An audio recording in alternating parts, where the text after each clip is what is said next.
नमस्कार, आप देख रहे हैं इंडिया जंक्शन न्यूज़ और मैं हूं आपके साथ शैलेंद्र सिंह।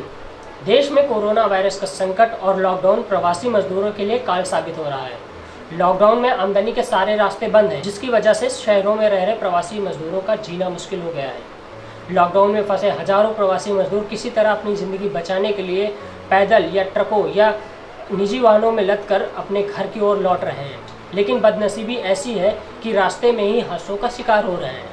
पिछले कुछ दिनों से देश के विभिन्न राज्यों से पलायन कर रहे प्रवासी मजदूरों के साथ हादसों की खबरें लगातार सामने आ रही हैं।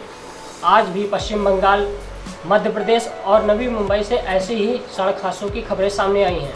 आइए जानते हैं कि अब तक कहां हादसे हुए हैं और इन हादसों में कितने मजदूरों को अपनी जान गंवानी पड़ी है। देश में लागू लॉकडाउन के कारण उद्योग धंधों पर ताले लग गए। बड़ी तादाद में मजदूरों की रोजी रोटी छिन गई, आमदनी बंद हो गई तो 2 वक्त की रोटी के लाले पड़ गए।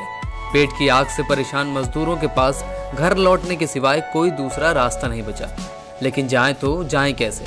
न रेल चल रही न बस, सरकार की सुविधाएं भी नहीं मिल रही।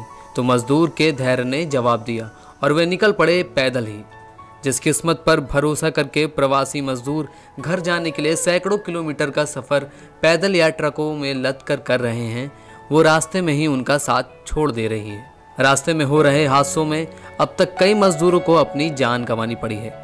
रविवार को पश्चिम बंगाल के जलपाईगुड़ी जिले, मध्य प्रदेश के बड़वानी जिले और महाराष्ट्र के नवी मुंबई में हुई 3 अलग अलग सड़क दुर्घटनाओं में 37 लोग घायल हो गए, जबकि 4 प्रवासी मजदूरों की मौत हो गई। यूपी के औरैया में 24 मजदूरों की मौत। उत्तर प्रदेश के औरैया जिले में हुए भीषण हादसे में 24 प्रवासी मजदूरों की मौत हो गई। सभी श्रमिक एक ट्रक और ट्राले में सवार थे। दिल्ली कानपुर हाईवे पर हुए इस दर्दनाक हादसे में 36 श्रमिक गंभीर रूप से घायल हैं। औरैया के डीएम अभिषेक सिंह ने बताया कि यह हादसा शनिवार सुबह तकरीबन 3:30 बजे हुआ। इनमें से ज्यादातर मजदूर बिहार, झारखंड और पश्चिम बंगाल के रहने वाले थे। मुजफ्फरनगर हादसे में 6 मजदूरों की मौत। उत्तर प्रदेश के मुजफ्फरनगर सहारनपुर हाईवे पर एक दर्दनाक सड़क हादसा हुआ। हादसे में पंजाब से पैदल बिहार अपने गांव जा रहे 6 मजदूरों को एक तेज रफ्तार बस ने रौंद दिया। सभी मजदूरों की मौके पर ही मौत हो गई। पुलिस के मुताबिक हादसा बुधवार रात 11:45 बजे हुआ था। पंजाब में काम करने वाले मजदूर देर रात पैदल सहारनपुर से होते हुए मुजफ्फरनगर की ओर जा रहे थे। मध्य प्रदेश में बस ट्रक की टक्कर में 8 मजदूरों की मौत। मध्य प्रदेश के गुना में भीषण सड़क हादसे में 8 मजदूरों की मौत हो गई। इस सड़क हादसे में करीब 50 से अधिक मजदूर घायल भी हो गए। यह घटना भी बीते बुधवार रात की है। ये सभी मजदूर ट्रक में सवार होकर महाराष्ट्र से यूपी की ओर लौट रहे थे। यह हादसा तब हुआ जब ट्रक की बस से टक्कर हो गई। ये सभी 8 मृतक उत्तर प्रदेश के रहने वाले थे और महाराष्ट्र से लौट रहे थे। महाराष्ट्र के औरंगाबाद ट्रेन हादसे में 16 की मौत। महाराष्ट्र के औरंगाबाद में पैदल घर जा रहे 16 मजदूर उस वक्त हादसे का शिकार हो गए जब वह आराम करने के लिए रेल की पटरियों पर सो गए थे। तभी मालगाड़ी ने उन्हें कुचल दिया। औरंगाबाद ट्रेन हादसे में 16 मजदूरों की जान गई थी। ये सभी सड़क पर पुलिस की डर से रेल पटरियों के सहारे ही मध्य प्रदेश अपने घरों की ओर चल रहे थे, मगर काफी देर चलने के बाद वे सभी रेल की पटरी पर ही आराम करने लगे। तभी नींद आ गई और ट्रेन की चपेट में आने से इनकी मौत हो गई।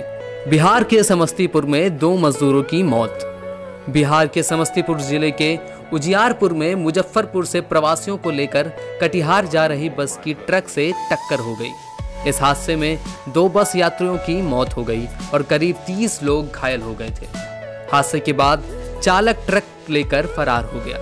इसके अलावा उत्तर प्रदेश के जालौन, बहराइच और चित्रकूट में हुई सड़क दुर्घटनाओं में कई प्रवासी मजदूरों की मौत हो गई थी, जबकि कई घायल हुए थे। प्रवासी मजदूरों के साथ हो रहे ऐसे हादसों को देखते हुए उत्तर प्रदेश के मुख्यमंत्री योगी आदित्यनाथ ने सभी जिलों के डीएम, एसपी को यह निर्देश दिए हैं कि वह यह सुनिश्चित करें कि कोई भी प्रवासी कामगार या श्रमिक पैदल या किसी असुरक्षित वाहन से यात्रा न करने पाए। मुख्यमंत्री योगी आदित्यनाथ ने कहा कि ये सभी जिलों के जिलाधिकारी, वरिष्ठ पुलिस अधीक्षक व पुलिस अधीक्षक या सुनिश्चित करें कि कोई भी प्रवासी कामगार व श्रमिक पैदल या बाइक से यात्रा करने ना पाए। मुख्यमंत्री ने ट्रकों या असुरक्षित वाहनों से सवारी ढोने वालों के खिलाफ सख्त कार्रवाई किए जाने के निर्देश भी दिए हैं। इस बात की जानकारी अपर मुख्य सचिव गृह अवनीश कुमार अवस्थी ने मीडिया से बातचीत में दी। माननीय मुख्यमंत्री जी ने आज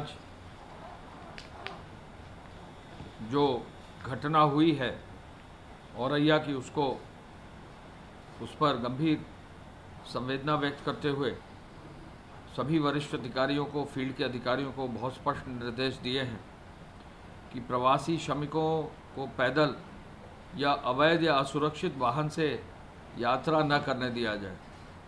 ऐसे कड़ी में उन्होंने ये निर्देश दिया है कि उत्तर प्रदेश सरकार द्वारा भारी संख्या में ट्रेन, श्रमिक स्पेशल ट्रेन जो है हर प्रदेश से वार्ता करके व्यवस्था की गई है।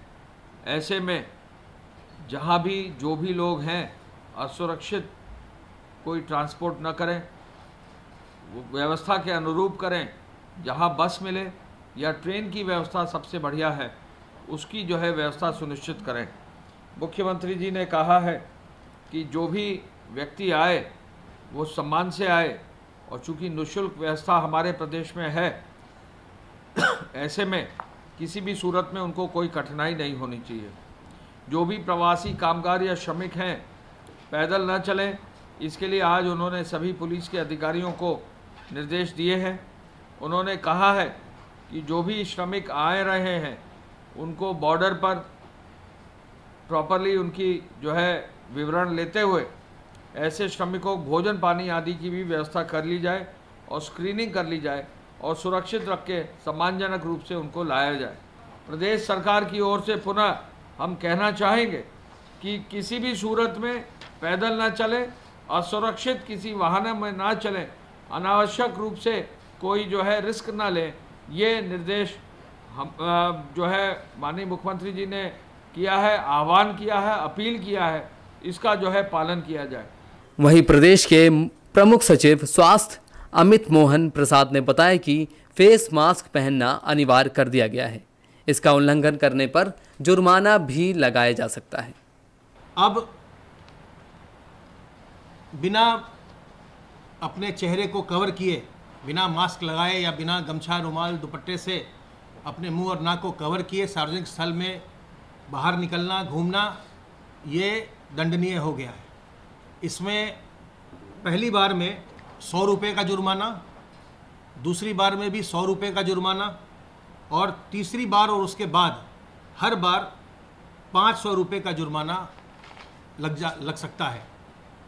अगर कोई व्यक्ति जो कोरोना वायरस से संक्रमित नहीं है और स्वस्थ है लेकिन लॉकडाउन के आदेश का अगर उल्लंघन करता है, तो लॉकडाउन के आदेश के उल्लंघन पर पहली बार कम से कम 100 रुपया, जो कि बढ़कर के 500 रुपये तक हो सकता है, इसका जुर्माना लगाया जाएगा। अगर दूसरी बार उल्लंघन करता है तो 500 रुपया, जो कि बढ़कर के 1000 तक हो सकता है, इतना जुर्माना लगाया जाएगा। और उसके बाद हर एक बार उल्लंघन पर 1000 रुपये का जुर्माना लगाया जाएगा।